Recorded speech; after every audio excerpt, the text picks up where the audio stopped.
अस्सलाम वालेकुम। ये एक काम के सिलसिले में आया हूँ जाम की चीमा के डाकखाना में।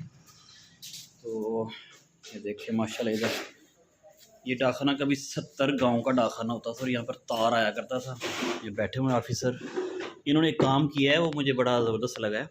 ये आए हैं, पहले इन्होंने कंगी शंगी की है खूबसूरत बन के, तो फिर उन्होंने अपना तस्वीर बना के ना भेजी है। विकी क्या हाल है? वो बता रहे हैं कि अब ये इस तरह हाज़िरी लगती है इनकी राइट टाइम पे आके, ऑनलाइन जैसे होता है ना बायोमेट्रिक सिस्टम, इनकी ये हाज़िरी इस तरह लगाई जा रही है अब।